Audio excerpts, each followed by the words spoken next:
Assalamualaikum semuanya, selamat siang dan salam sejahtera untuk kita semua. Berjumpa kembali dalam program pembelajaran jarak jauh, belajar dari rumah, kerjasama antara Dinas Pendidikan Kota Cirebon dan RCTV Langka Padane. Pada hari ini, kita akan belajar tematik kelas 6 bersama Ibu Nadifa dari SDN Pelandakan 1, Kecamatan Kesambi, Kota Cirebon. Baiklah anak-anakku semuanya, sebelum kita memulai pembelajaran hari ini, marilah kita berdoa terlebih dahulu. Untuk anak-anak yang beragama Islam, mari kita berdoa bersama Ibu Diva. Bagi yang beragama non-Islam, silahkan berdoa sesuai dengan agama dan kepercayaannya masing-masing. A'udzu billahi minasyaitonir rajim. Bismillahirrahmanirrahim. Raditu billahi robba wa bil islami dina wa bi Muhammadin nabiyya wa rasula. Rabbi zidni ilman warzuqni fahman. Amin ya robbal alamin. Anak-anakku yang ibu sayangi yang masih berada di rumah, tidak terasa ya, kali ini kita sudah berada di penghujung semester 2 tahun pelajaran 2020-2021. Tapi masa pandemi belum juga berakhir. Oleh karena itu, jangan lupa dan jangan kendor untuk menerapkan perlindungan individu di masa pandemi dengan 5M. Apa saja 5M itu? Yang pertama, makan gizi yang seimbang. M yang kedua yaitu menjaga jarak, kurang lebih 1,5 sampai dengan 2 meter dengan orang lain yang ada di sekitar kalian. M yang ketiga yaitu menggunakan masker. M yang keempat, jangan lupa mencuci tangan menggunakan sabun dengan air yang mengalir. Atau jika tidak ada sabun bisa menggunakan hand sanitizer.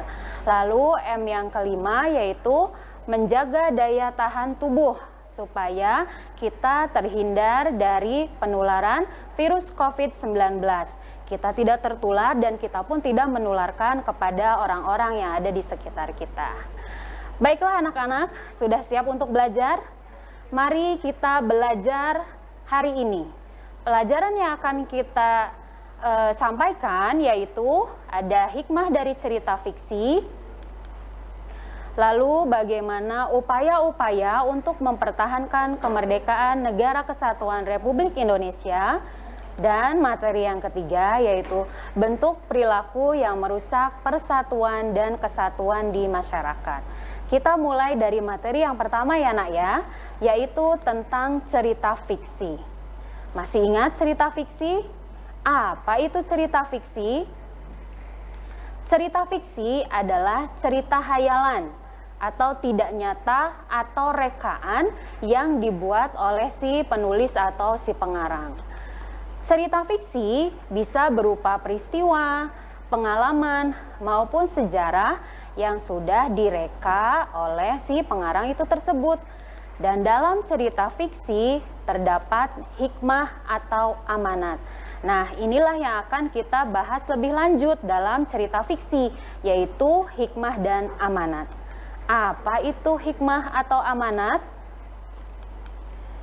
Hikmah atau amanat adalah suatu pesan moral atau nasihat yang disampaikan oleh seseorang kepada orang lain, baik secara langsung maupun melalui suatu karya. Macam-macam amanat.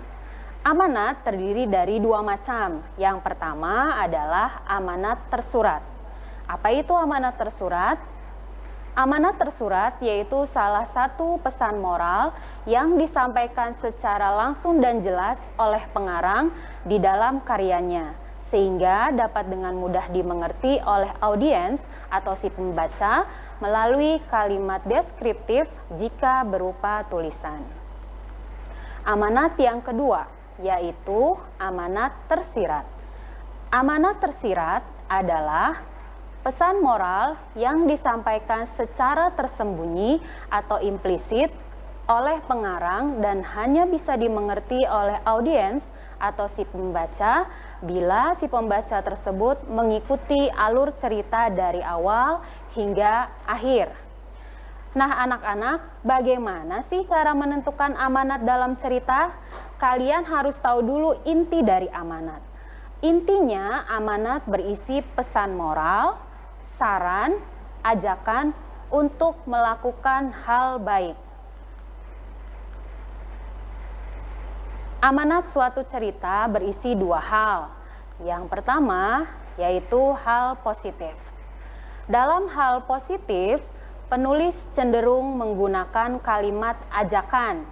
Misalnya ada kata ayo, marilah, kerjakanlah. Nah, itu adalah beberapa contoh kalimat ajakan.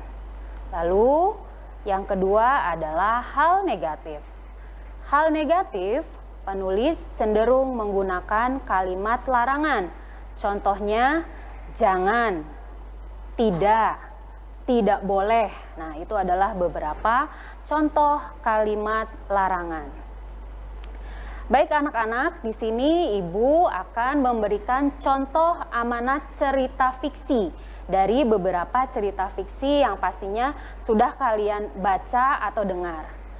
Cerita fiksi yang pertama yang berjudul Jakatarub. Kalian pasti pernah dengar dong atau sudah pernah membaca atau bahkan mendengar cerita legenda Jakatarub. Dalam cerita Jakatarub, amanatnya yaitu kita harus jujur karena kebohongan pasti akan terbongkar. Lalu ada cerita yang kedua nih, yaitu cerita legenda Malin Kundang. Ini adalah cerita yang sangat familiar, pastinya semua anak-anak sudah mengetahui tentang cerita Malin Kundang.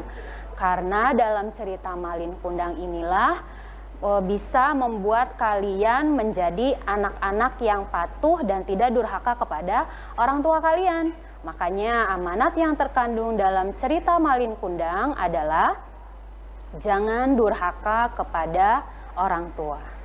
Cerita fiksi yang ketiga yaitu Bawang Merah, Bawang Putih. Nah, ini adalah cerita yang pasti kalian suka dan masih suka diputar atau dibacakan di sekolah kalian kan.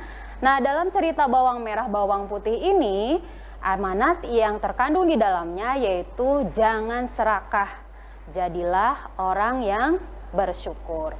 Nah, itu adalah 3 contoh cerita fiksi yang Ibu berikan kepada kalian. Kalian pastinya masih punya cerita-cerita yang lainnya yang bisa kalian baca lalu cari amanatnya. Nah, begitupun dengan pertemuan kali ini. Ibu akan memperlihatkan cerita fiksi, lalu nanti kalian cari tahu apa sih hikmah atau amanat yang terkandung dalam dongeng legenda Batu Menangis. Silahkan kalian perhatikan cerita fiksi berikut.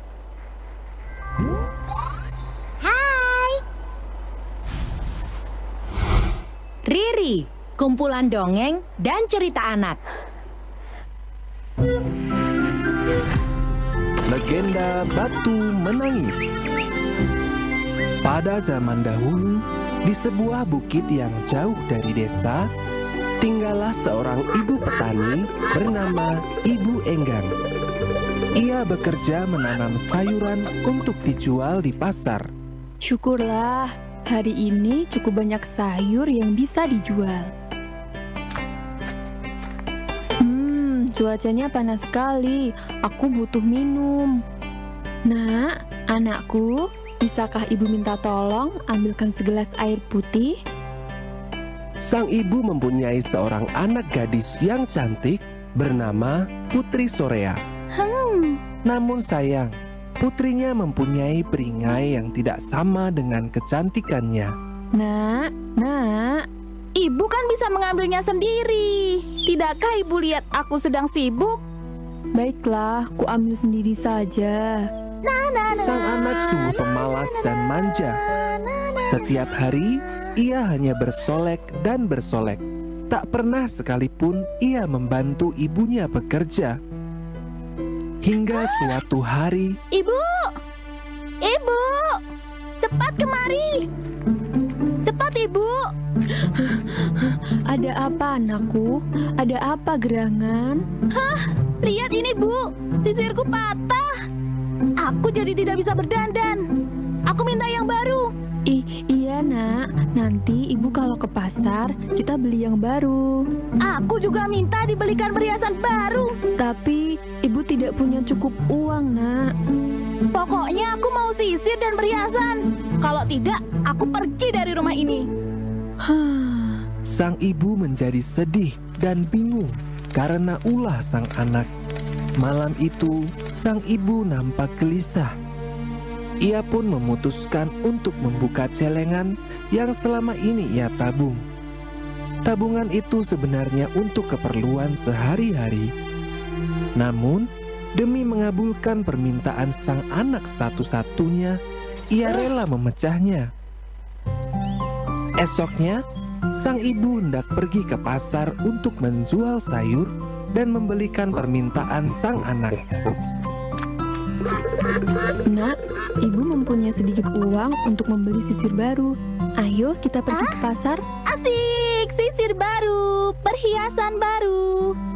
Mereka pun pergi ke pasar. Selama perjalanan, sang anak tidak mau membantu membawakan sayur dagangan ibunya. Setelah perjalanan panjang menuruni bukit, mereka akhirnya hampir tiba di pasar. Ketika hendak memasuki pasar, sang anak tiba-tiba berpesan. Ibu, sebaiknya ibu berjalan agak jauh dariku. Kenapa nak?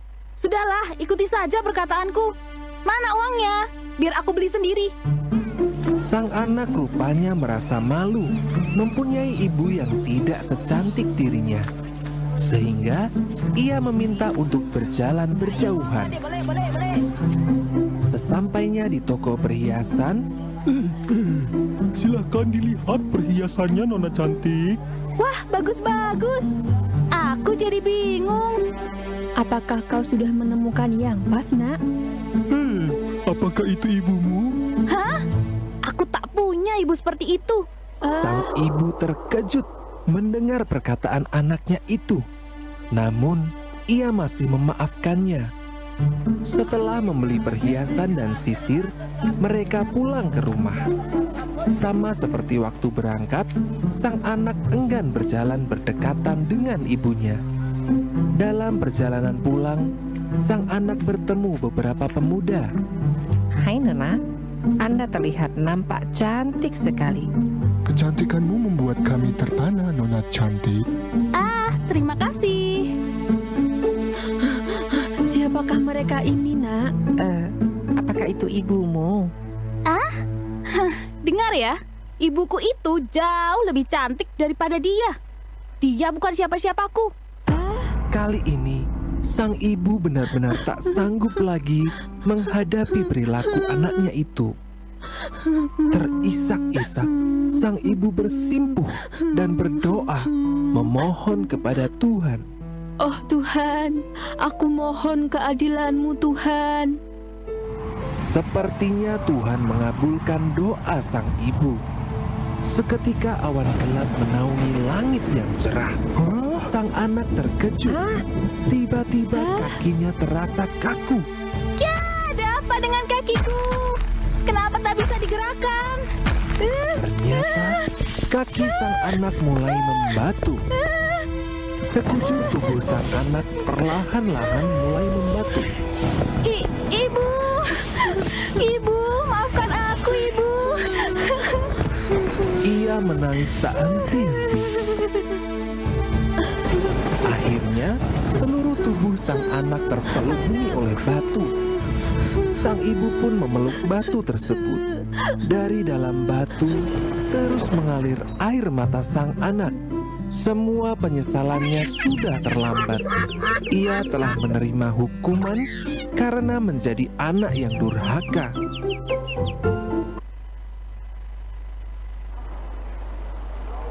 Nah, anak-anak, kalian sudah melihat kan cerita tadi tentang legenda batu menangis.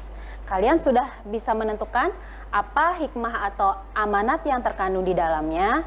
Oke, tahan dulu ya. Setelah ini kalian akan menentukan apa hikmah yang terkandung dalam cerita Legenda Batu Menangis. Setelah jeda berikut ini ya, tetap di RCTV Langka Padane.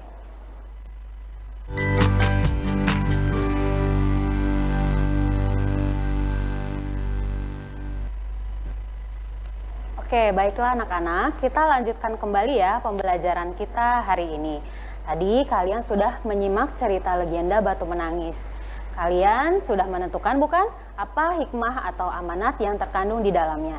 Coba, siapa yang mau jawab hikmah apa yang bisa kalian tebak dari cerita tadi? Oke, yang pertama siapa mau jawab?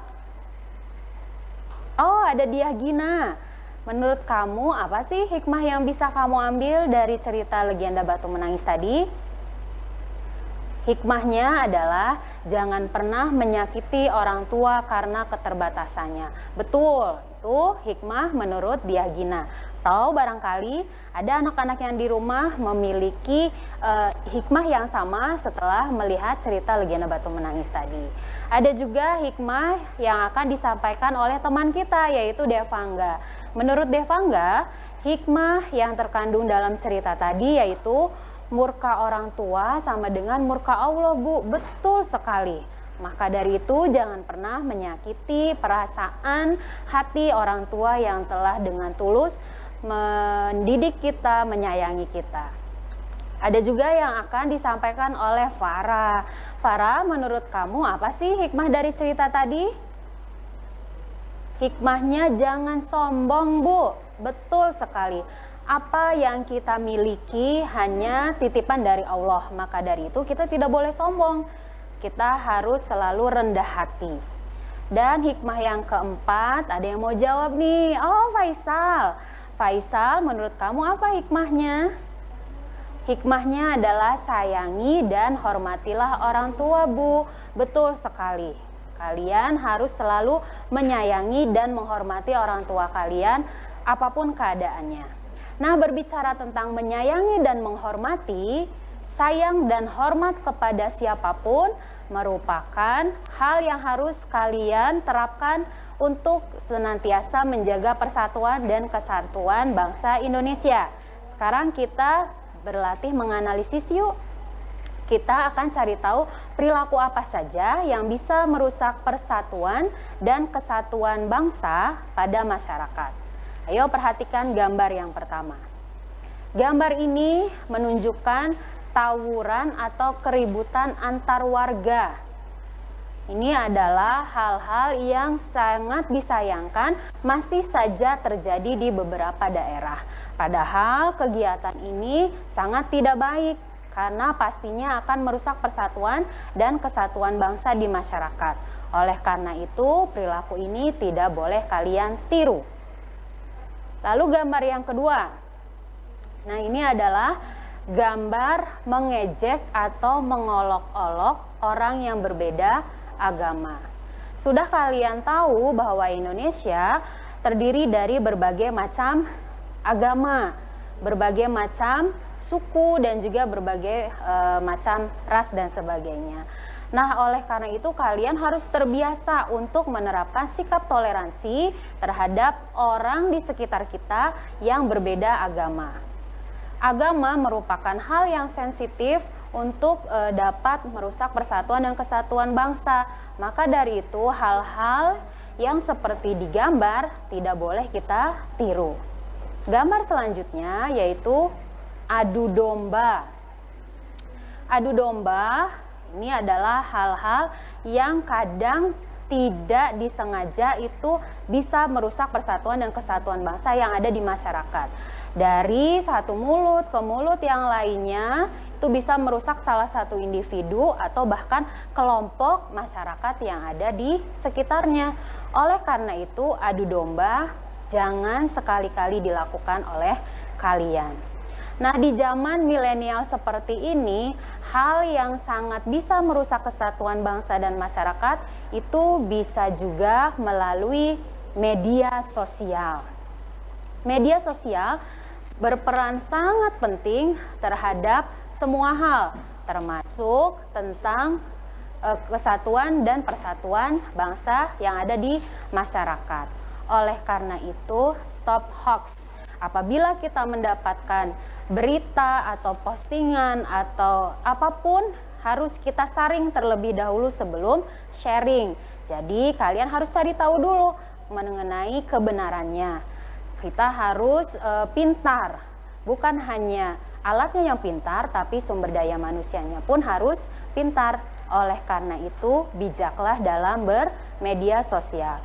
Ada pepatah mengatakan, mulutmu harimaumu, tapi dalam penggunaan media sosial, pepatah yang harus kalian camkan adalah jarimu harimaumu. Oke, paham ya anak-anak ya? Selanjutnya, kita akan belajar mengenai perilaku masyarakat yang merupakan wujud dari upaya mempertahankan kemerdekaan Negara Kesatuan Republik Indonesia. Kita bagi menjadi 3 kelompok perilaku masyarakat. Yang pertama yaitu perilaku cinta tanah air. Perilaku yang kedua, membina persatuan dan kesatuan. Perilaku yang ketiga adalah bela negara. Oke, sekarang kita bahas satu-satu ya. Perilaku cinta tanah air yang bisa kalian tunjukkan. Antaranya yaitu, perhatikan gambar yang pertama, ini ada gambar kesenian dari Provinsi Jawa Barat, yaitu kesenian tari topeng. Ada juga kesenian-kesenian lainnya yang merupakan kesenian yang bisa kita banggakan dari Provinsi Jawa Barat. Begitupun dari provinsi-provinsi yang lainnya. Nah, upaya kita yaitu untuk melestarikan budaya bangsa. Lalu perilaku selanjutnya adalah perilaku bangga produk dalam negeri, mencintai produk dalam negeri. Untuk kalian ketahui ya, produk dalam negeri itu sudah bisa bersaing sampai ke internasional. Maka berbanggalah kalian kalau kalian lebih menyukai produk dalam negeri. Ibu beri acungan jempol untuk kalian ya. Masih tentang perilaku cinta tanah air. Ada perilaku bangga menggunakan bahasa Indonesia tetapi yang benar. Nah, itu adalah contoh perilaku cinta tanah air. Dan selanjutnya itu adalah gambar warga masyarakat yang berbahagia ikut serta merayakan kemerdekaan Republik Indonesia. Bersyukurlah kalian karena kalian hidup di negara yang sudah merdeka. Kalian sudah bisa bebas, kalian sudah bisa merasakan negara yang merdeka. Jadi kalian lebih bersyukur dibandingkan dengan orang-orang terdahulu kalian yang harus melakukan atau merelakan karena negaranya belum merdeka. Selanjutnya yaitu kita akan membahas perilaku apa saja yang menunjukkan membina persatuan dan kesatuan. Perilaku yang pertama yaitu menolong siapa saja tanpa memandang suku, agama, ras, dan golongan. Perilaku yang kedua, berteman dengan siapa saja, tidak memilih teman atau tidak menentukan kelompok-kelompok yang mau kalian menjadikannya teman. Harus semuanya kalian pilih sebagai teman kalian.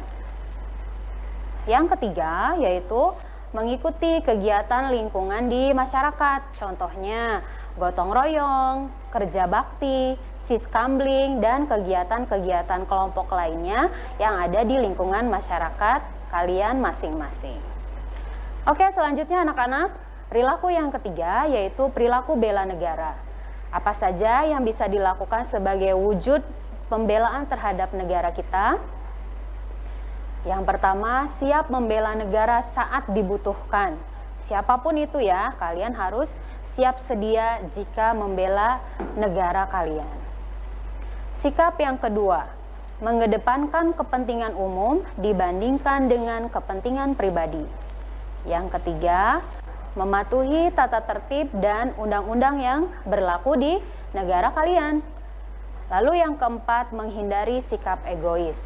Dan perilaku yang terakhir yaitu melakukan kegiatan kemanusiaan.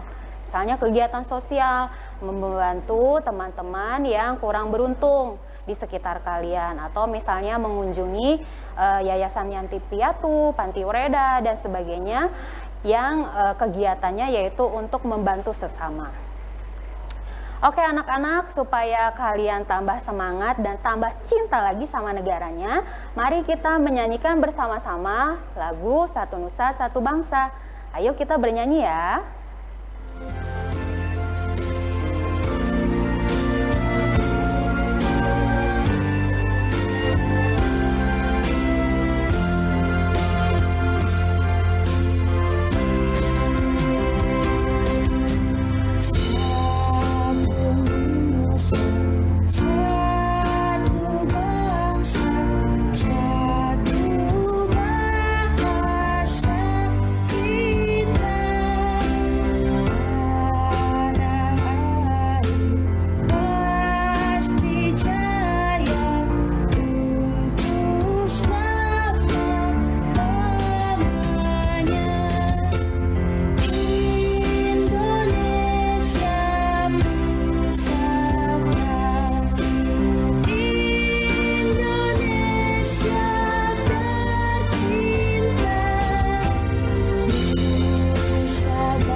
Oke anak-anak, kalian pastinya sudah tambah semangat dan tambah cinta tanah air kalian ya.